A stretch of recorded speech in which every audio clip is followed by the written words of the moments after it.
BBS Terefayina tuli wano mu kitundu eky'Ekiteezi era njagala okutegeezaako nti abantu abalagiddwa okwamuka ekifo kino abadde babeera mu nkambi wano Ekiteezi buli muntu ali mu kusibamu bibye okwamuka enkambi eno okugenda mu kifo kye yapangisiza era abasinga mu kadde kano bamaze okusiba ebintu byabwe bagezaako buli omu okweteekateeka okulaba nga ayabulira enkambi eno. Bwe tujidde ku mpewo ng'abasinga ku bo bamaze okuba nti bafuluma bangi ku bo batisse ebintu byabwe ku bodaboda, abalala baleese obupikipiki buwandiise obwa tukutuku ne baabulira enkambi, ate abalala baleese takisi ne balinnya nabo ne baabulira enkambi ne bagenda mu bifo buli omu kye yapangisiza.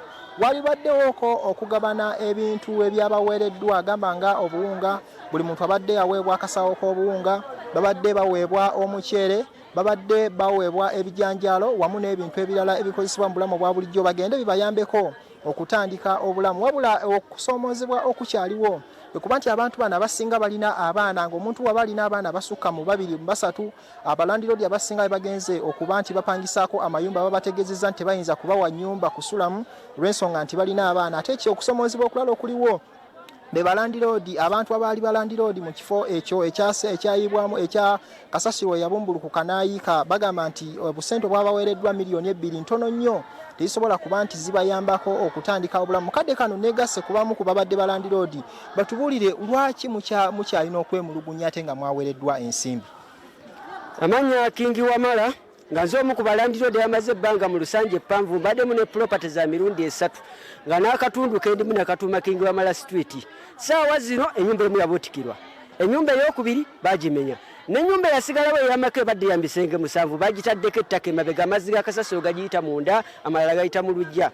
Tosobola kugamba landiroodi abadde alina famire y'abantu 12 ompe miliyoni 2 ngende mpangisa, kitegeeza ngenda kupangisa nyumba ya mitwalo 5, ezo sente zikoma mu kupangisa. Naye ate ebintu byange bye mwayonoona ngenda kujjawo ebigenda okugenda mu nju eyo, ngenda kujjawo sente ezigenda okukozesebwa. N'olwekyo kati nze ngamba gavumenti eruulirize omulanga gwaffe, tekolera ku ttaka lyaffe nga tennaba tusasula. Bye bagamba mu baleese investor agenda okulaakulanya ekitundu akome ku ttaka lyabwe lya kasasiro eryaffe twagala bagenda oddigendako nga bamaze oddisasula. Tuli beteefuteefu okufaafaagana oba emigo giveeyo batukuba amasasi tuggyeyo amajjambya tuggyeyo amayinja. Era ekirala kyetugamba tetugenda kukkiriza kugula poloti zaffe kawunga na bijanjaalo era ekyo balimba. Tweyanzege y'ensonga yeeyo. Okwemulugunyako kukyali ki ku nsonga zonna ezigenda mu maaso mu kifo kino? Okwemulugunya kwange kuli ku mbeera gye ndimu ne famire yange. Essaawa zino ndi mu muzigo, emizigo gwe ndimu gwa mitwalo 5, kitegeeza ndi mu maka. Tosobola kupangisa ng'olina abaana 6-7 n'opangisa ki nnyumba. Ennyumba yange yabuutikirwa n'emizigo gyange ne gikola ki ne giggwawo. Bwe nali njija kalenti k'abaana ka school fees wona wakola ki waggwawo. Naye nsaba gavumenti ereme kukozesa kifo ekyo nga tennabatuwa ssente zaffe. Ekifo kikkiriza okikozesa naye bakikozese nga tumaze ofuna obwenkanya ate mu bwangu. Tweyanziza katuulire ku maama ono mu sekendi za 3. Okwemulugunya kwammwe kukyali ki? Neyanziza Wamanya Kyandali Maria. Okwemulugunya kwaffe kuli nti nganze kamwa kwogera nali landiredi nina abaana 6. We nali mbeera nali nyinawo lentozi nga mwe mujja fees w'abaana nembalabye nekasaawa zino bagamba lano batusiibudde kawunga na bijanjalo ke batuwadde.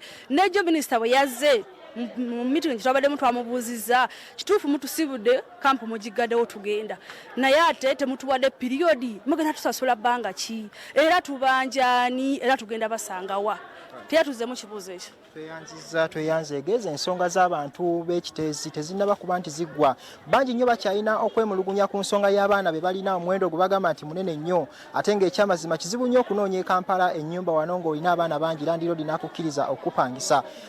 Tutegeezeddwa nti akadde konna weema zino zigenda kuba nti ziggyibwawo, kabuyonjo ezaali zaasimbibwa mu kifo kino zigenda kuba nti ziggyibwawo, abasirikale bagenda kuggibwawo oluvannyuma mu kiseera nga kitono, ate ekisaawe kitandika okuddaabirizibwa gye bujja maaso ekinaba kiwedde, ate essomero lya Kiteezi Primary School liddemu okuddukanya emizannyo gyalyo mu kisaawe kino. Bwetyo tambudde olunaku olwaleero. Nze Ronald Kitanda, Davis Muhumuza abadde ku kamera. Tuli wano mu kitundu eky'Ekiteezi. Nkomyewo gy'oli tweyongereyo n'amawulire gy'otobadde. Weewaawo ye munnaffe Ronald Kitanda.